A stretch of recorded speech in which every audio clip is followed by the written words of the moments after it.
महाराज की जय। श्री सच्चिदानंद सद्गुरु साईनाथ महाराज की जय। సాయిరామ్.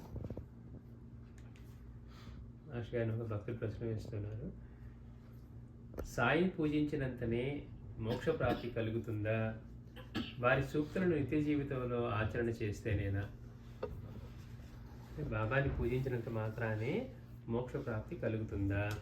వారి సూక్తులను నిత్య జీవితంలో ఆచరణ చేస్తేనేనా? అంటే జనరల్గా మనం దేవుడిని పూజించడం అంటే ఏమనుకుంటామంటే ఆయన విగ్రహాన్నో పటాన్నో పూజించడం అనే అనుకుంటాం. అట్లా చేసేసి మనకేమనిపిస్తుంది, మనం బాబా భక్తులు అనిపిస్తుంది. కాబట్టి మనకి మనం అడిగినది ఇచ్చేస్తారు, మోక్షం కూడా ఇచ్చేస్తారు అన్నట్టుగానే ఉంటుంది. కానీ బాబా ఏం చెప్పారు? ఆయన పూజించడం అంటే ఆయన మీద దృష్టి పెట్టడం. అది పెట్టకుండా మనం పొద్దునపూట ఏదో ఒక అరగంట సేపు ఏదో మనం ఆ మంత్రాలు ఈ మంత్రాలు చదివేసి ఏదో చేసేసామనుకోండి దీపం పెట్టి, తర్వాత ఆయన చెప్పింది ఒక్కటి కూడా ఆచరించకుండా అన్ని రూపాల్లో ఆయనే ఉన్నారని విశ్వసించకుండా గుర్తుపెట్టుకోకుండా మనం ఎలా పడితే అలా జీవించేస్తూ ఎలా పడితే అలా మాట్లాడేస్తూ ఉంటే పొద్దున ఏదో కొంచెంసేపు ఆయన పటానికో విగ్రహానికో పూజ చేశాం కాబట్టి మనం ఆయన పూజించినట్ట. అట్లాంటి పూజలు అలాంటివి చేస్తూ మిగిలినంతా కూడా మన జీవితంలో ఆయన గుర్తు కూడా రాకుండా నియంత్రణ లేకుండా మనం జీవిస్తూ ఉంటే అసలు మనకి ఏమైనా మోక్షప్రాప్తి కలుగుతుందా? లేదు, బాబాని పూజించడం అంటే బాబా సూక్తులు చెప్పింది మన కోసమే కదా, వారి సూక్తులను నిత్య జీవితంలో ఆచరణ చేస్తేనేనా అంటే అసలు ఈ ప్రశ్న ఉదయించడానికి కూడా కారణం ఏంటంటే మనకి పూజించడం అనే దానికి అర్థం తెలియదు కనుక. పూజించడం అంటే మనం చేసేది పూజ అని నానాచంద్ర చెప్పినట్టు బాబా అడిగినప్పుడు సేవ అంటే ఏంటంటే మేము మీకు ఎప్పుడు చేసేదే అన్నారు. కానీ బాబా సేవ అంటే ఏం చెప్పారు? ఈ శరీరం గురు సేవ కోసమే ఉన్నదని భావించి సేవ చేయడమే సేవ అవుతుంది. అంతేగాని ఇప్పుడు నాకు ఖాళీ ఉందండి ఒక అరగంట సేపు వచ్చి సేవ చేస్తాను, నాకు మళ్ళీ రేపు బిజీగా ఉంటాను కాబట్టి అని ఇట్లా మాట్లాడామనుకోండి, మనకేదో అవకాశం ఉండి నాకు ఇష్టమైతే చేస్తున్నాం కానీ ఈ శరీరం ఉంది ఆయన సేవకి అన్న భావంతో లేదు. మరి మన సేవ అనే పదం వాడడానికి కూడా అసలు కుదరదు అనమాట. అంటే మనకి వీటి పదాలకి అర్థము అవగాహన లేకపోవటం వల్ల మనకి ఈ ప్రశ్న ఉదయిస్తుంది. ఆయన పూజిస్తే సరిపోతుందా? మళ్ళీ ఆయన చెప్పినట్టు పాటించాలా? ఆయనేమో సత్యమే మాట్లాడాలన్నారు, నేనేమో సత్యం అసలు మాట్లాడు అన్నాం అనుకోండి. అంటే బాబాని పూజించటం అంటే ఆయన మాటని పూజించటం, ఆయన మన కోసం ఏం చెప్పారో దాన్ని పాటించటం, గురువుని అనుసరించటం. దానికి మాస్టర్ చెప్తున్నారు, పూజకి అర్థం తెలియకుండా చేస్తూ ఆయన ఏమిటో తెలియకుండా పోలేరమ్మని పూజించినట్లు పూజిస్తేనే ఈ ప్రశ్న ఉదయిస్తుంది అన్నారు. అంటే మన ఉద్దేశం ఏంటి? పూజ అంటే ఈ దేవుడికి చేసేస్తే మనకి ఏదో మంచి జరిగింది అని అనుకుంటూ ఉన్నాం. అనుకోవడం తప్పులేదు, మనకి నేర్పింది అట్లా నేర్పారు. మనకి అట్లాంటి వాటి పట్ల ఆసక్తి లేదు కాబట్టి అంటే తెలుసుకొని చేయటం, అసలు పూజ అంటే ఏంటి, ఎందుకు చేస్తూ ఉన్నాం అనేది. అందుకని మాస్టర్ అంటారు, పూజకి అర్థం తెలియకుండా చేస్తూ ఆయన ఏంటో తెలియకుండా మనం పూజించేంతటి వాడు మన చేత పూజింపబడుతున్నవాడు ఆయన ఒక గొప్పతనం ఏంటి, సద్గురువు అంటే ఏంటి, ఆయన ఎందుకు పూజిస్తూ ఉన్నాం అవేంటో తెలియకుండా పోలేరమ్మను పూజించినట్లు పూజిస్తే, ఓ గ్రామ దేవతనో ఎవరినో అంటే సద్గురును కాకుండా సాంప్రదాయము లేకపోతే ఇటువంటి బోధ కానీ ఇలాంటివి ఏమి లేకుండా ఊరికే పోలేరమ్మని పూజించినట్లు పూజిస్తే ఈ ప్రశ్న ఉద్భవిస్తుంది. శ్రీ సాయుసుని చరిత్రపారాయణ వలన ఆయనపై ఎలాంటి వారికైనా ప్రేమ కలుగుతుంది. మాస్టర్ గారు అంటున్నారు, బాబా చంద్రపారాయణ చేస్తే ఎలాంటి వారికైనా కానీ ఆయనపైన ప్రేమ కలుగుతుందంట. ఇది ఎవరి భావం అంటే ఎవరి అనుభవం వాళ్ళది. ఆ రోజు ఎక్కడ చదువుతున్నాం అండి అనేవాళ్ళు ఉన్నారు, మేము అంతకుముందు చాలాసార్లు చదివండి మాకు బాబా కథలని తెలుసు అనేవాళ్ళు ఉన్నారు. అంటే చదివే కొద్దీ ఆయన మహత్యం తెలిసే కొద్దీ ఆయన గొప్పతనం తెలిసే కొద్దీ అరే బాబా ఎట్లా చేశారు ఇంత అద్భుతంగా, ఎంత ప్రేమ స్వరూపం, అసలు ఆయన ఎంత నిరాడంబరత, అన్నీ ఆయన దగ్గరే ఉన్నాయి కానీ ఎంత సామాన్యంగా జీవించారు, ఎంత నిరహకారంగా ఉన్నారు. బాబా దగ్గరికి వచ్చి జవహరాలి నా శిష్యుడు అని చెప్పి నేనే ఆయన గురుడు అని చెప్పినా కానీ ఆయన ఎలా జయించాడు? కండబలం ఉంది కదా అని కుస్తీలో తెలుసుకుందామన్నా కానీ బాబా కుస్తీలో ఓడిపోయి మళ్ళీ అతని మనసుని ఎలా గెలిచారు? అంటే ప్రతి ఒక్కటి అట్లా ఆలోచిస్తూ ఉంటే అందరికీ రాజయ్య ఉండి కూడా ఆయన ఎంత సౌమ్యంగా ఉన్నాడు, ఎంత నిరాడంబరంగా ఉన్నాడు అని ఆయన చూస్తూ ఉంటే మనం అలా లేకపోయినా కానీ ముందు ఆయన యొక్క మహత్యాన్ని ప్రేమని అంటే ఎలాంటి స్థితిలో ఉన్న భక్తుల్ని ఎంత జాగరూకతతో రక్షిస్తూ ఉన్నారు అని ఇవన్నీ గుర్తుపెట్టుకున్నప్పుడు ఆయన మీద అలాంటి ప్రేమ సహజంగా కలుగుతుంది. అది కలగట్లేదు అనుకోండి అంటే మనలోనే లోపం. ఇప్పుడు కొంతమందికి పారాయణ చేస్తే వాళ్ళు అనుకునే తీరుతున్నాయి, కొంతమందికి తీరట్లేదు అంటే చేసే దానిలోనే లోపం ఉందన్నారు. అందుకని పారాయణ చేస్తే బాబాపై ప్రేమ కలగాలంటున్నారు. ఎవరికైనా కలుగుతుందట, కలగట్లేదు మనం అంటే యాంత్రికంగా చేస్తూ ఉంటాం. ఏదో చేస్తే మంచిది టకటక కళ్ళతో తిప్పేస్తూ ఉంటాం. అందుకని గుర్తుపెట్టుకోవాల్సిన విషయాలు. పారాయణ చేస్తే మనసుకి బాబా పట్ల అలాంటి గౌరవం ప్రేమ కలుగుతుందా? ఎన్నిసార్లు చేస్తాం దీని బదులు కాలక్షేపం చేస్తే కబుర్లు చెప్పుకుంటేనే బాగుంది అనిపిస్తుందా?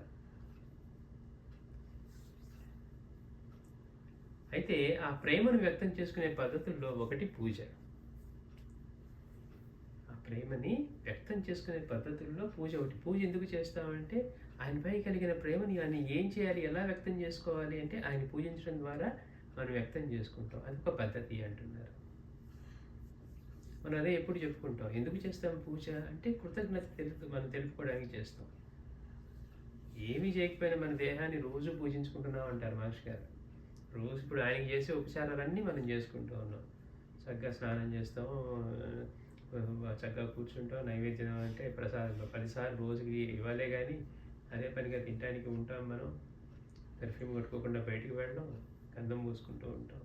చూడండి, అంటే ఇన్ని చేస్తూ ఉన్నా ఇంత మాత్రం కూడా మార్పుని కానీ ఉన్నతిని కానీ సాధించిన దీని పట్ల మాత్రం అత్యంత ప్రీతి కలిగి ఉంటాం. బాబాకి పూజ చేయాలంటే మరి ఎన్ని చేసాం కానీ రోజు చేయాలా, పొద్దున్న చేయాలా, సాయంత్రం చేయాలా? మనం అనుకుంటాం పొద్దున స్నానం చేసాం అక్కర్లేదు, లేదా భోజనం చేసాం అక్కర్లేదని. అంటే దేనికి ఉపయోగపడని దీని మీద మాత్రం ప్రీతి ఉంది, ఆయన మీద మాత్రం ప్రీతి కలగట్లేదు. అంటే చూడండి ఎక్కడ లోపం ఉందో. అందుకని మహర్షి గారు అంటున్నారు, ప్రేమ కలిగిన తర్వాత దాన్ని వ్యక్తం చేసుకోకుండా ఉండలేము. ఆ వ్యక్తం చేసుకునే పద్ధతుల్లో పూజ ఒకటి, అంతేగాని పూజే మొత్తం అని చెప్పట్లా. ఆ వ్యక్తం చేసుకునే పద్ధతుల్లో పూజ ఒకటి. రెండవది వారి సూక్తుల ఆచరణ. ప్రేయసికి ప్రియుని మాటలే ధ్రువతారులైనట్లు. ఇష్టమైన వాడు చెప్పే మాటలు ఎట్లా ఉంటాయి? మరి ఇప్పుడు బాబా అంటే ప్రియం కలిగితే మరి ఆయన చెప్పే మాటలు కూడా అలానే ప్రియం కలగాలి కదా. అయితే ఇది చరిత్ర పారాయణ ద్వారా ఎవరికి వారికి కలగాలే కానీ మరొకరు చెప్పేది చర్చించేది కాదు. మహర్షి గారు మళ్ళీ ముందే హెచ్చరిస్తున్నారు. అంటే ఆధ్యాత్మికత ఉన్నది మన ఉన్నతి కోసం, మనం నలుగురికి ఉపయోగపడేలా చేయాలి తప్పించి మనకేదో వచ్చేసినట్టుగా పక్కన వాళ్ళు నువ్వు చేయట్లేదు లేకపోతే అహంకారంగా మాట్లాడటం కానీ ఇవన్నీ చేయకూడదు. మనల్ని మనం ఉద్ధరించుకోవటం ముఖ్యం. అంటే ఏదన్నా మనం ఇట్లాంటిది చేయాల్సి వచ్చినప్పుడు మనం ఎంతవరకు పాటిస్తూ ఉన్నాం, మనం ఎంతవరకు ఆచరణలో ఉన్నాం అని మనల్ని మనం చేసుకోవచ్చు. కానీ ఇన్నిసార్లు నుంచి బాబా చేత చదువుతున్నా కానీ నువ్వు మారలేదు అని మనం అనుకోడు. ఎవరికి వాళ్ళకి రావాలి నేను మారాలి అని. అందుకని సహజంగా ఏం జరుగుతుందంటే ఏదైనా చెప్పేటప్పుడు టక్కని పక్కన వాళ్ళు అనేస్తారా, వాడు ఇన్నిసార్లు నుంచి వస్తున్నారు కానీ వాడు ఏం మార్పు లేదండి అంటాం. మనలో ఎంత మార్పు ఉంది, మన గురించి కూడా వాళ్ళు అట్లానే అనుకుంటారు. ఎప్పుడు కూడా పక్కన వాళ్ళ గురించి మనం చెప్పకూడదు, హెచ్చరిక చేయొచ్చు. అది ఎందుకు? వాళ్ళ మీద వాళ్ళ శ్రేయస్సు మీద ప్రీతితోటి. అంటే ఇప్పుడు మన ఇంట్లో పిల్లలకి ఎట్లా చెప్తామో అట్లా చెప్పొచ్చు, అంతేగాని అవకాశం వచ్చింది కదా అని సూలం తీసుకొని పొడిచినట్టుగా నిజమే అయినప్పటికీ కూడా అలా వాడకూడదు అన్నారు. అందుకని ఇది చరిత్ర పారాయణ ద్వారా ఎవరికి వారికే కలగాలి. మొదట కలగలేదు, రెండోసారి కలగలేదు, ఇదేంటి ఇంతమందికి ఆయన మహారాజులా కనపడుతున్నారు, మహనీయులందరూ ఆయన కోహినూరు లాంటి వాడు అంటున్నారు, వజ్రం లాంటి వాడు అంటున్నారు, ఆయన సామ్రాట్ అంటున్నారు, ఏంటి ఆయన గొప్పతనం నేను తెలుసుకోలేకపోతున్నానా, ఎందుకు నేను సరిగ్గా చూడలేకపోతున్నానని బాబాని ప్రార్థించి చూడటం ఒక పద్ధతి. అంతేగాని అంటే ఎవరికి వాళ్ళకి కలగాలి. పైగా మాస్టర్ అంటున్నారు, మరొకరికి చెప్పేది చర్చించేది కాదు. నీ ఇలా చేస్తున్నాడు నువ్వు అలా చేయని చూడడానికి లేదట. వారి పట్ల ప్రేమ మనకి ఎంత కలిగిందో, విశ్వాసం ఎంత ఉన్నదో, సూక్తులు ఎంతవరకు ఆచరిస్తున్నామో ఎవరి అంతరాత్మ సాక్షి వారిది. 10 మంది క్లాస్లో ఉన్నారనుకోండి, ఒకే టీచర్ చెప్తూ ఉన్నా కానీ ఎవరికి ఎంత ఎక్కుతుందో మనం చెప్పలేము. అందరూ అదే వింటూ ఉంటారు. అట్లానే బాబా చరిత్ర పారాయణ చేసినప్పుడు మనలో అలాంటి మార్పు కలగాలి, నేను కూడా బాబా అనుగ్రహం పొందాలి, ఈ జీవితంలో ఏదైనా సాధించాలి అని అనుకుంటే అది అనుగ్రహం పొందటమే, వీడు నావాడు అని అంచేది అనిపించుకోవాలి. అంతకుమించి ఏముంది? మిగిలినవి ఏవి కూడా మనతో వచ్చేవి కాదు. వీడు నా వాడు అని ఆయన చేత అనిపించుకోవాలి అనేది మన లక్ష్యం అయి ఉండాలి. అంటే అది ఎప్పుడు కలుగుతుంది? దృష్టి అంతా ఆయన మీదే పెట్టి ఆయన చెప్పినట్లుగా మనం చేయగలిగినప్పుడే తప్పించి, మనం ఏదో చేస్తున్నామని ఇంత చేస్తే ఇప్పుడు మనం ఏదో రాస్తాం అనుకోండి, ఎగ్జామ్కి వెళ్ళి ఆన్సర్ రాయకుండా ఏదో రాసి నేను భలే రాశానంటే వాడు మార్కులు వేస్తాడా? ఆయన చెప్పిన దానికి అంటే మనం పాటిస్తూ ఉన్నప్పుడు తప్పించి నేనేదో చేసుకొని మనల్ని మనం సర్టిఫై చేయాలనుకో, నేను భలే రాశానండి వాడు కొట్టేసి వేస్తాడు. అట్లాగే బాబా చెప్పిన దాన్ని మనం వ్యక్తిగతంగా ఎవరికి వాళ్ళు ఎంతవరకు ఆచరణ చేసుకోగలుగుతున్నాం, ఆయన గురించి వింటూ ఉంటే ఇంకా వినాలనిపిస్తూ ఉందా, ఆయన చదువు చదువుతూ ఉంటే ఇంకా చదవాలనిపిస్తూ ఉందా, ఆయన మీద ఇంకా ప్రీతి కలుగుతుందా, ఆయన గొప్పతనం తెలిసి ఇంకా ఆనందము ఆశ్చర్యం కలుగుతూ ఉన్నాయా, అరే ఇంత పర్ఫెక్షన్గా బాబా ఎట్లా చేశారు, ఎలా సాధ్యమవుతుంది అని అనిపిస్తుందా మనసుకి అనేది మనకి మనం చూసుకోవాల్సిన విషయం. ఎవరి అంతరాత్మ సాక్షి వారిది అంటున్నారు. ఎవరి బాహ్యాంతర పరిస్థితులను పరిపాకాన్ని ఇంకొకరెవరు అర్థం చేసుకోచాలరు. మన పరిపక్వత ఏంటనేది మనం పక్కన వాళ్ళు మనల్ని అంచనా వేయలేరు. అలాగే వాళ్ళ పరిపక్వత అంటే వాళ్ళ మెచ్యూరిటీ లెవెల్స్ ఎంత, ఇవి ఎవరికి కూడా పక్కన వాళ్ళని అంచనా చేసుకోజాలరు, అర్థం చేసుకోజాలరు అంటారు. అంటే వాళ్ళ యొక్క పరిస్థితిని బట్టి. అరే నేను ఎన్నిసార్లు చెప్తున్నాను చేయమంటే చేయవే అన్నాం అనుకోండి, పొద్దున్నే లేచి వెళ్ళి కష్టపడితే కానీ వాడికి భక్తి గడవదు అనుకుందాం. అట్లాంటి నువ్వు కూర్చొని పారాయణ చేయమంటే ధ్యానం చేయమంటే చేయట్లేదు అన్న అనడానికి మనకి లేదు. వాడి పరిస్థితులు నిజంగా అనుకూలించినా కానీ చేయలేకపోతే అలా అనడానికి అవకాశం ఉంటుంది. అందుకని వాడి మానసిక స్థితి ఏంటి, వాడి పుస్తకం పట్టుకుంటే కూర్చోగలుగుతున్నాడో లేదో మనకి తెలియదు, చదువుతుంటే మనసు తెలుస్తుందో లేదో తెలియదు. అందుకని మన సూచనగా మాత్రమే వాళ్ళ శ్రేయస్సు కోసం చెప్పగలమే తప్పించి మనం ఎవరిని కూడా అలా గట్టిగా చెప్పడానికి మనకి ఇది లేదనమాట. ఎందుకని వాళ్ళ మెచ్యూరిటీ లెవెల్ ఏంటో, వాళ్ళకున్న సమస్యలు ఏంటో, వాళ్ళకున్న పరిస్థితులు ఏంటో మనకి తెలియదు కనుక. అయితే మనం ఎంతవరకు చెప్పొచ్చు అంటే, వాళ్ళు కూడా గురువుని సేవించి అనుగ్రహం పొందాలి అన్న వాళ్ళ మీద ఉన్న ఇదితో చెప్పాలి తప్పించి, ఇగో భాగవతులు చెప్పారు నువ్వు ఇలా చేయట్లేదు అంటానికి పొరపాటును కూడా లేదు మనకి. సాయి వంటి సకల భూత హృదయస్థులు తప్ప ఎవరు చెప్పొచ్చు అంటే అలాంటి వారు, సాయి లాంటి వారు లేదా మాస్టర్ గారు లాంటి వాడు, స్వామీజీ లాంటి వారు. వాడికి ఆయన తప్పితే అన్యంగా ఉన్నదన్న భావమే ఉండదు. ఎందుకని అనుభవంలో అంతటా ఆయన నిండి ఉంటారు. మనం అనుకోండి పక్కన వాళ్ళకి చెప్తున్నప్పుడు వ్యత్యాసం చూపిస్తాం. మన వాళ్ళకైతే ఒకలాగా, ఇష్టమైన వాళ్ళకైతే ఒకలాగా, ఇష్టం లేని వాళ్ళకైతే ఒకలాగా చెప్తాం. కానీ బాబా దగ్గర, స్వామీజీ దగ్గర అయితే అట్లా ఉండదు. అందుకే స్వామీజీ దగ్గర మనం చూస్తాం, వాడెవడో ఎట్లా పడితే అట్లా మాట్లాడుతూ ఉన్నా కూడా స్వామి వాడిని మన్నించేసేవాళ్ళు. వాడు మాట్లాడేది కూడా మీరు మాట్లాడే భాషే కదరా అని, అంటే దుర్మార్గంగా మాట్లాడుతూ ఉన్నారు కూడా. వాళ్ళకి ఆ వ్యత్యాసం ఉండదు, వీడి మంచివాడు వీడి చెడ్డవాడు.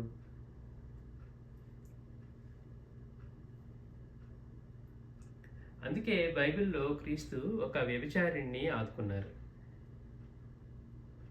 నిష్కామంగా మాత్రమే సాయిని దర్శించాలని సాటి వారికి చెప్తున్న భక్తుడిని నిగ్రహించారు. బాబా దగ్గరికి వచ్చి అంటే బాబా దగ్గరికి ఎవరు వచ్చినా మొదట బాబా ఏం చెప్పారు, నా దగ్గరికి అందరూ కోరికలతోటే వస్తారు, వాళ్ళ కోరికలు తీరి స్థాయి చిక్కాక నన్ను అనుసరించి సన్మార్గవర్తనలు అవుతారు అన్నారు. మనం ఆల్రెడీ పై మెట్టుకు ఎక్కేసి నువ్వు ఎగురు తూకు అన్నావు అనుకోండి, అప్పుడే మెట్టు దగ్గరికి వచ్చినప్పుడు ఎట్లా ఎక్కుతాడు? పైగా బాబా ఏం చెప్తున్నారు, మరి నువ్వు కూడా నా దగ్గరికి అలా వచ్చిన వాడే, ప్రతి వారు అలా వచ్చిన వారే. మోక్షం మీద కోరికో, ఇంకో దాని మీద కోరికో, ఏదో ఒక కోరికే కదా తీర్చుకోవడానికి. అంటే అందుకని ఎవరిని కూడా మనం అలా చెప్పకూడదని చెప్పడానికి అక్కడ బాబా కూడా నిగ్రహిస్తూ ఉన్నారు. ఇది మరిచే ఒకరు మరొకరిని ఎంచటం మొదలు పెట్టడం కూడా సాయి క్రీస్తు అంగీకరించలేదు. అంటే ఇలాంటి విషయాన్ని మర్చిపోయి ఒకరిని ఒకరు ఎంచడం అంటే వాళ్ళ తప్పులు అనడం, వాళ్ళ ప్రవర్తన గురించి కానీ ఇలా చేయలేదు అలా చేయలేదు. అందుకనే ఇట్లాంటి వాటిని బాబా కానీ క్రీస్తు కానీ వీరిద్దరూ కూడా అంగీకరించలేదు. కారణం పరిపాకాలలో తారతమ్యాలు ఉంటాయి. మనం ఎప్పుడు చెప్పుకుంటాం, ఇప్పుడు తెలిసి తప్పు చేశాడు అనుకోండి, అంటే ఇప్పుడు చిన్నపిల్లవాడు తలుపు తీసి వాడి ఇల్లు బయట ఆడుకుంటామంటే ఏదైనా జరిగినా కానీ వాడిని ఏమనం, ఎందుకంటే వాడికి తెలియదు, వాడి పరిపాకం ఇంకా లేదు. అయ్యో నేను తలుపు తీసుకెళ్తే ఎవరన్నా జ్వరపడి లోపల తీసుకెళ్తారేమో వాడికి తెలియదు. పెద్ద వాళ్ళు పెద్ద పిల్లలు ఎవరైనా చేశారనుకోండి, వాళ్ళని తిడతాం. ఎందుకని? మరి నీకు తెలియదా ఆ మాత్రం అంటాం. అదే పని ఇద్దరు చేసింది చిన్నప్పుడు. అంటే ఆ పరిపాకం అవి లేనప్పుడు. అందుకని పరిపాకాలలో తారతమ్యాలు ఉంటాయి. ఎవరిని వారి పరిపాకాన్ని మించి నడవమనకూడదు. బాబా దగ్గర స్పష్టంగా కనపడుతుంది. వాళ్ళ వాళ్ళ స్థాయిని బట్టి ఆయన వాళ్ళకి ఆ సేవను విధించడం కానీ వాళ్ళు ఉద్ధరించడం కానీ జరుగుతుంది. కానీ అందరూ ఇలానే చేయాలి అని ఎక్కడ రుద్దిందే లేదు బాబా. ఇప్పుడు చదవనోడిని చదివేవాడు అందరినీ కలిపి కూర్చోబెట్టి అర్థం కానీ చెప్పారనుకోండి, ఏమవుతుంది? మన కంఠశోష తప్పించి వాడికి ఇబ్బంది ఉండదు, వాడికి విరక్తి వచ్చేస్తుంది. వాళ్ళు ఎంతవరకు అంటే ఎవరి పరిపాకాన్ని బట్టి వాళ్ళకి. మన స్వామీజీ దగ్గర, బాబా దగ్గర, మాస్టర్ గారి దగ్గర చూస్తాం. మరి ఒక పారాయణ చేయమన్నారు అనుకో, అందరిని చదవలేరండి. సరే కొన్ని 11 పేజీలను చదువురా అనేవాళ్ళు అంట. స్వామీజీ గారు కూడా ఈ మంత్రం ఇన్నిసార్లు చెప్పడం, అమ్మో స్వామి నా వల్ల కాదు, అన్నిసార్లు నేను చేయలేను అంట. కనీసం 100 సార్లు 108 సార్లు చేయనంట. అమ్మో స్వామి నా వల్ల 108 సార్లుగా, కనీసం 11 సార్లు చేయరా అన్నారంట. స్వామి మళ్ళీ మాట నేను చేయలేకపోతానేమో. సరే ఒక్కసారన్నా 3 సార్లు చేయ అంటే ఏంటి? వాళ్ళ పరిపాకం అది. వాళ్ళు తప్పుగా ఎంచట్లేదు. అందుకని ఎవరిని కూడా వాళ్ళ పరిపాకాన్ని మించి లేదు, నువ్వు తలకెదురుగా తపస్సు చేయాల్సిందని బాబా కానీ స్వామీజీ కానీ ఎవరిని అట్లా ఇది చేయరనమాట. అందుకని దానికి తోడు ఎక్కువ మంది అట్లా పరిపాకానికి మించి ఆవేశంతో నడుచుకోవాలని ఒకనాటికి అహంకరించి ఒక్కొక్కరు ఒక్కొక్క గురువుగా వెలసి లోకానికి అహితం చేయడం లేక సాయి పదం నుండి ప్రక్కదారి పడడమో జరుగుతున్నది. మాస్టర్ గారు ఆ రోజే చెప్తున్నారు, ఏమని? ఎవరి పరిపక్వానికి వారి మించి నడవమనకూడదు. అది పక్వానికి రాని కాయ కోసినట్లు. పడకుండా ఉన్న కాయను కోసి పండిదని ఎట్లా అనుకుంటున్నాం? అందుకని దానికి కూడా ఏమవుతుందంటే ఇవాళ ఎక్కువ మంది ఇప్పుడు మాస్టర్ గారిని దగ్గర ఉన్నవాడు కానివ్వండి, తర్వాత ఆయన దగ్గర విన్నవాడు, మాస్టర్ గారు చెప్పేది కూడా లేరలే, నేను చెప్పేది కూడా అదే లేరలే, మాస్టర్ గారు రాసినవి మనకు మాత్రం ఏం తక్కువ, మనం కూడా ఇలా చెప్పి గురువు అయితే సరిపోలా అనుకున్న వాళ్ళు ఉన్నారు.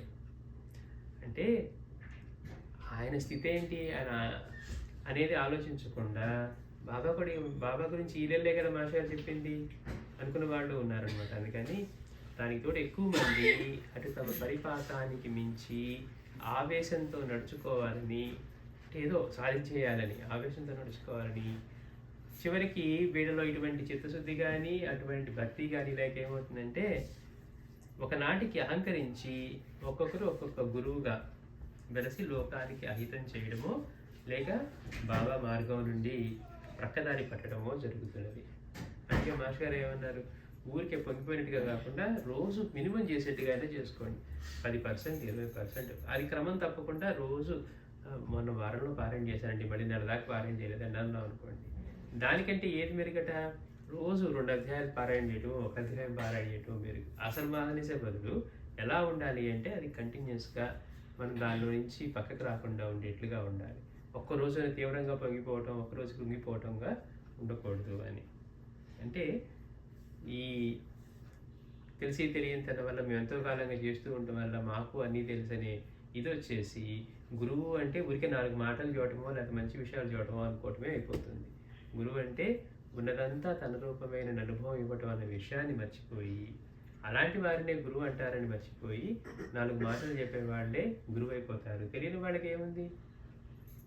అందుకని ఇట్లా బాబా మార్గం నుంచి పక్కదారి పడటమో జరుగుతుంది. సాయి యందు ఎంత ప్రేమ కలిగితే అంతగా ఆయన చరిత్ర బోధలు నిత్య నూతనమై పారాయణ మందు రుచి పెరుగుతుంది. ఒకటే గుర్తు, మాస్టర్ గారు ఏమన్నారు? బాబా మీద బాగా ప్రేమ పెరుగుతోందండి, బాగా భక్తి కలుగుతోందండి అని అంటే దానికి గుర్తు ఏంటట అంటే ఇంకా ఇంకా దానిలోనే ఉండడానికి మనసు ఇష్టపడుతుంది. ఎక్కువసేపు పారాయణ చేయాలి, ఎక్కువసేపు ఆయన గురించి వినాలి, ఆయన గురించి మాట్లాడాలి. అట్లా ఆయన చేసి చదువుతూ ఉన్నా, బోధలు వింటూ ఉన్నా కానీ నిత్య నూతనమై, అరే రోజు తినేదే కదా అని అనిపించకుండా మనకి భోజనం చేస్తున్నాం అనుకోండి, రోజు తినేదే కదా అని మనకు మొహం వదులుతుందా? లేదు. అలా ఎప్పుడైతే అనిపిస్తుందో ఇక కళ్ళు మనం ఒకటి పారాయణ చేయాలని మెకానికల్గా కూర్చున్నా కానీ కళ్ళు ఇక్కడ ఏదో చూస్తూ ఉంటే మనసు ఎక్కడో ఆలోచిస్తూ ఉంటుంది, లేకపోతే తెలిసినలే కదా అని పక్కకి వెళ్ళిపోతూ ఉంటుంది. అంటే సాక్షాత్తు ఆయన సన్నిధిలో కూర్చొని ఉన్నాము, చరిత్ర గ్రంథ రూపంలో కూడా ఆయనే ఉన్నారు, మనలోనూ మన బయట ఆయనే ఉన్నారని ఈ విషయం మనకి గుర్తే ఉండదన్నమాట. అందుకని ఒకటే గుర్తు, మీకు ఈ బాబా పట్ల ఎంత భక్తి, ఎంత ప్రేమ ఉంది అనేది మీరు వ్యక్తం చేసుకోక్కర్లా. మీకు ఇష్టమైన పని చేస్తూ ఉంటారు. ఎందుకని అందులో ఆనందం కలుగుతుంది. దాన్ని విడిచి రావడానికి ఇష్టపడరు. అది కారణం. చూపించాలనుకుంటే చూపించలేము. సహజంగా అందులో మనకి ఇన్వాల్వ్ అయ్యి ఆనందం కలుగుతూ ఉంటే మాత్రమే మనం ఆ పని చేయగలుగుతాం. అందుకని మాస్టర్ గారు అంటున్నారు, బాబా యందు ఎంత ప్రేమ కలిగితే అంతగా ఆయన చరిత్ర బోధలు నిత్య నూతనమై, అంటే రోజు కొత్తదిలాగే అనిపిస్తుంది. అంటే ఇంకా కొత్త విషయాలు తెలిసినాయి. ఆహా ఆహా ఓహో అనిపిస్తూ ఉంటుంది బాబా గురించి వింటూ ఉంటే. ఏంటి ఇంత పర్ఫెక్ట్గా ఉంది, ఏంటి మన మీద 4 నెలలు తెలిసి బాబా గురించి తెలుసు అనుకున్నామే. ఆయన ఒకే సమయంలో ఇటు స్వప్న స్థితిలో మాట్లాడుతూ ఉన్నారు, ఇటు ఎదుర్కొన్న భక్తులతో మాట్లాడుతూ ఉన్నారు. ఎట్లా సాధ్యం? షిరిడీలో కూర్చొని మాట్లాడుతూ ఉన్నారు. కపాతే నిద్ర లేచి రాలేదట. దాన్ని మొదలు నిద్రపోతూ ఉంటే కపాతే ఏంట్రా అంటే నిద్రపోతున్నాడు బాబా అన్నారట. సరే నేను లేపుతాలే అన్నారు. ఇక్కడ వీళ్ళతో మాట్లాడుతూ ఉన్నారు, అతనికి స్వప్నంలో కనపడుతున్నారు. ఇప్పుడు బాబా స్వప్నంలో ఉన్న బాబా ఇదా ఇక్కడ? అంటే ఒకే సమయంలో డిఫరెంట్ లెవెల్స్ ఆఫ్ ఎగ్జిస్టెన్స్లో ఉండేవారట. అంటే మన జాగ్రత్త స్వప్న సుషుప్త వ్యవస్థ అన్నింటిలోనూ ఆయన ఒకే సమయంలో ఉండేవారట. గాల్లో ప్రయాణిస్తూ ఉన్నారు. ఆవిడ భర్తకి కనపడి చెప్తూ ఉన్నారు, ఇది నా తల్లిని అశ్రద్ధ చేస్తూ ఉన్నావు, ఇప్పుడు రైల్లో వస్తుంది అంటున్నారు. మళ్ళీ అక్కడ కూర్చొని స్టేషన్లో కనపడి అమ్మా టికెట్ అక్కర్లేదు, నేను నీ వెంటే ఉంటానని చెప్తున్నారు. చూడండి, అంటే ఎట్లాంటి స్థాయిలో ఉన్నారు బాబా, ఎలాంటివి చేస్తూ ఉన్నారు అన్నప్పుడు ఆయన చూస్తూ ఉంటే అరే అసలు మన ఊహకు కూడా అందట్లేదు బాబా ఒకే సమయంలో భౌతికంగా మన ముందు మాట్లాడుతూ ఇట్లా మాట్లాడుతూ ఎక్కడో భక్తుడికి దాహం అని చెప్తున్నారు, లేదా సముద్రంలో మునుగుతుంటే పైకి తీస్తున్నారు పడవలని చెప్తూ ఉంటే ఆయన యొక్క శక్తి సామర్థ్యాలకి, సర్వజ్ఞత్వానికి, అపారమైన ప్రేమకి అదే మనకి జరిగితే ఎలా ఉంటుంది, అలాంటి రక్షణ మనకి జరిగితే ఎలా ఉంటుంది అని మనసు పొంగిపోయేట్టుగా. కానీ ఆయన యొక్క గొప్పతనం తెలిసిన కొద్దీ ఇంకా ఇంకా వినాలి ఆయన గురించి అని. అంటే ఎందుకని వినడంలోనే ఆనందం. అందుకని అదే గుర్తట, ఆయన పట్ల మనకి ప్రేమ కలుగుతోంది, ఆయన పట్ల ఇంకా ఇంకా భక్తి మెండవుతోంది, ఇంకా పెరుగుతోంది. అంటే లేకుంటే అది యాంత్రికమై ఊరికే పారడం వల్ల లాభం ఏంటి? మనం చాలా మంది దగ్గర చూస్తుంటాం, ఒకసారి చేసామండి, 2 సార్లు చేసాం, అప్పుడు ఏదో చేస్తే ఏదో వస్తుంది, జాబ్ వస్తుందో ఇంకోటి వస్తుందో అని చెప్పి చేశానండి, పెద్ద పని జరగలేదు అని వదిలేసేవాళ్ళు ఉన్నారు. లేకపోతే వచ్చిన తర్వాత ఇప్పుడు ఇంకేం పడిందండి వచ్చేసింది కానీ వదిలేసేవాళ్ళు ఉన్నారు. రోజు పారాయణ చేయడం ఎందుకంటే అదే కదా ఎన్నిసార్లు చదువుతాం మొహం వస్తుందండి అనేవాళ్ళు ఉంటారు. అంటే అప్పుడు ఏంటి అర్థం? ఆయన పట్ల భక్తి కలగలేదు కాబట్టి మనం చేసే పని యాంత్రికమై ఊరికే పారడం వల్ల ఆమెంటి అని అంటామట అని అనిపిస్తుంది. ప్రియురాలు పట్ల రాని పాతరవుత అన్న భావం ఆయన పట్ల ఎలా వస్తుంది చూడండి. అంటే ఆ పోలిక తెలిసినప్పుడు అర్థమవుతుంది. ఆయన మనకి పాత అయిపోతా ఉన్నారు, ప్రియురాలు పట్ల ఆ భావం రావట్లేదట. అలాంటి భావం ఆయన పట్ల ఎలా వస్తుంది? నిత్య నూతనంగా ఉండాల్సిన వాడు, ఒకే సమయంలో ఇన్ని కార్యక్రమాలు చేయగలిగిన వాడు, ఇంత సామర్థ్యం, ఇంత శక్తి కలిగి అత్యంత నిరాడంబరంగా ఉండగలిగిన వాడు, మహారాజయుడిని కూడా పేదవాడిలాగా జీవించగలిగిన వాడు. చూడండి, అంటే మనకి ఆయన్ని ఎన్ని కోణాల్లోంచి చూడొచ్చు బాబాని అని మనసు ఇంకా ఇంకా ఉవ్విళ్ళుడుతూ ఉండాలన్నమాట. అందుకే నామకారకుడు స్వామి ఇంకా ఏం చేశారు, ఇంకా ఏం చేశారు ఎందుకు అడుగుతున్నాడు? అతనికి ఆ శ్రీకృష్ణుడి పట్ల అటువంటి భక్తి కలుగుతుంది. స్వామి ఇంకా ఆయన ఎవరిని అనుగ్రహించారు, ఇంకెవరు వచ్చారు, ఇంకే రాజులు వచ్చారు, ఇంకే కవులు వచ్చారు, ఇంకెవరిని అనుగ్రహించారు అని అందులో నుంచి ఎంత దాకా వెళ్ళింది మనసు అంటే సమాసిద్ధి పొందేంత వరకు వెళ్ళింది. అట్లా మనకి ప్రీతి కలుగుతోందా, ఆయన గురించి ఎంతగా వినాలనుకుంటూ ఉన్నాము. ఏదో 2 విన్నాం కదా, మనసు తృప్తి పడదు, ఇంకా తెలుసుకోవాలి, ఇంకా తెలుసుకోవాలి. మనకు అనిపిస్తుంది బాబా 60 సంవత్సరాలు షిరిడీలో భౌతికంగా ఉంటే ఈ గ్రంథంలో ఉన్న లీలలైన ఆయన చేసింది అసంఖ్యాకంగా చేశారు, ఇంకా ఏముంటుంటాయి అని తెలుసుకోవాలి అని మన మనసుకి అలా అనిపిస్తూ ఉండాలి.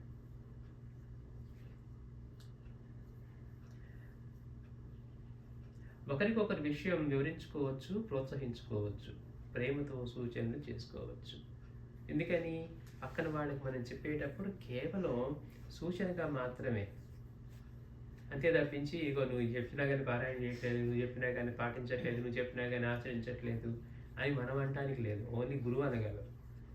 మరి నేను చెప్పినట్టు నువ్వు చేయట్లేదు అని గురువు అనొచ్చు. అంతే తప్పించి మనం పక్కన వాళ్ళని చెప్పేటప్పుడు ఎట్లా చెప్పాలో చెప్తున్నారు మాస్టర్ గారు. ప్రేమతో సూచనలు చేసుకోవచ్చు, ప్రోత్సహించుకోవచ్చు, కలిసి చేసుకుందాం, లేక ఇంకోటి చేసుకుందాం, అట్లా ప్రోత్సహించుకొని ఎట్లా కొట్లా దారిలో తెచ్చుకోవచ్చు. కానీ మనం ఏదో మంచిగా ఫాలో అవుతున్నాం, పక్కన వాళ్ళు అవ్వట్లేదు అనే భావం అసలు పొరపాటును కూడా రానివ్వకూడదు. అత్యంత ఘోరమైంది అది. ఎందుకని? పక్కన వాళ్ళని ఎంచితే ఆయన మన తప్పులు ఎంచుతాడు అన్నారు.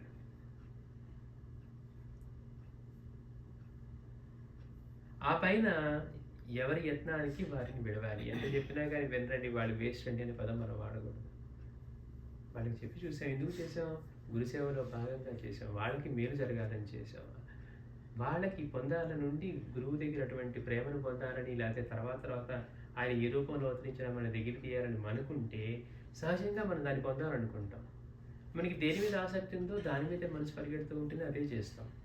అందుకని మనం ప్రేమతో సూచనలు చేసుకోవచ్చు, ప్రోత్సహించుకోవచ్చు. ఆ పైన ఎవరి యత్నానికి వాళ్ళని వదలాలి. మనం చూస్తూ ఉంటాం, మన పిల్లల చేతే మనం చేయించలేం. ఇంకా అలాంటప్పుడు పక్కన వాడు చేయట్లేదే మనం ఎందుకు గొడవ చేస్తాం? కొన్ని మనం ఎట్లా చేస్తున్నాం ఇవి కూడా చెక్ చేసుకోవాలి. అందుకని వారికే మనం సాయిని ప్రార్థించడంలో తప్పు లేదు. వారి మీద అంత ఇది ఉంది, వాళ్ళు చేయట్లేదు, అందుకోసం బాబాని మనం ప్రార్థించవచ్చట. ఆయన ఉన్నాడు వారిని సరిగ్గా మలుచుకోవడానికి. అదే ఆయన ఇచ్చిన హామీ. మనం ఏం మార్చగలం? ఆయన మార్చగలడు కావాలంటే. ఎందుకే ఆయన దగ్గరికి వెళ్తారు? ఊరికే చదువుకున్న వాళ్ళు అయ్యుండి కూడా మీరు ఆ బాబా దగ్గరికి వెళ్ళి మోసపోతున్నారు, ఆయన ఏమో డబ్బులు దక్షిణంగా లాగేస్తున్నాడు అంటే ఎందుకే ఎట్లా పడితే అట్లా నోరు పారేసుకొని మాట్లాడుతూ ఒకసారి వచ్చి ఆయన జోడు రాదా అన్నారట. వెళ్ళాడు, కూర్చున్నాడు 3-4 రోజులు ఏ మాత్రం లేదు. చివరి రోజు ఇంక వెళ్ళిపోదాం అనుకుంటే బాబా దగ్గరికి పిలిచి కాషాయం కప్పారట. అయిపోయింది. ఎలాంటి ట్రాన్స్ఫర్మేషను!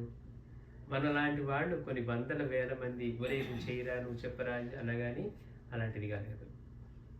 అంటే బాబా ఇచ్చే హామీ అదే అట. అందుకని మనం ఆయన ప్రార్థించవచ్చు. మన పిల్లలే మన మాట వినదనుకోండి, బాబా చెప్పి విసిగిపోయావు, వాళ్ళ మాట వినట్లేదు, కాబట్టి వాళ్ళ దారిలో నువ్వే పెట్టాలి, నీ వైపు నీవే రప్పించుకోవాలని ఆయన ప్రార్థన రోజు చేస్తూ ఉండవచ్చు. అన్ని రోజులు ఏమాత్రం మార్పు లేని వాడు అక్కడి నుంచి బాబా ఆ గుడ్డ కప్పిన కాడి నుంచి ఎంతగా మారిపోయాడంటే లౌకిక జీవితం దుర్భరం అనిపించిందంట. నేను బాబా సన్నిధిని విడిచి వెళ్ళలేదని ఆఖరికి ఉద్యోగాన్ని కూడా పట్టించుకోకుండా ఎంత చేస్తూ ఉంటే వెళ్ళి ఉద్యోగం పోతుంది, ఆయన పోతే పోని, ఉద్యోగం ముఖ్యమన్నారట. అలాంటి బాబా అనుగ్రహం వల్ల మళ్ళీ అతనికి కొంత పెన్షన్ లాగా అట్లా ఏర్పాటు జరిగింది. చూడండి, అంటే ఎందుకు చెప్తున్నాం ఇదంటే మాషారన్నమాట. ఆయన ఉన్నాడు వారిని సరిగ్గా మలుచుకోవడానికి. దేనికి? ఆయన మలుచుకుంటాడు. మనం చేయాల్సింది ప్రయత్నం, ఆ తర్వాత ప్రార్థన. ఆయన మలిస్తే ఎట్లా ఉంటుంది అంటే ఇక మళ్ళీ ఒక స్కల్ప్చర్ మళ్ళీ కొత్తగా చెక్కినట్టే అవుతుంది. మనం చెప్తే ఏదో ఒక రోజు వింటారు, 2 రోజులు వినరు. అందుకని అది గుర్తుపెట్టుకోవాలి. అదే మనకి బాగా ఇచ్చిన హామీ అంటున్నారు. శ్రీ సచిదానంద సద్గురు సాయినాథ్ మహారాజ్ కీ జై.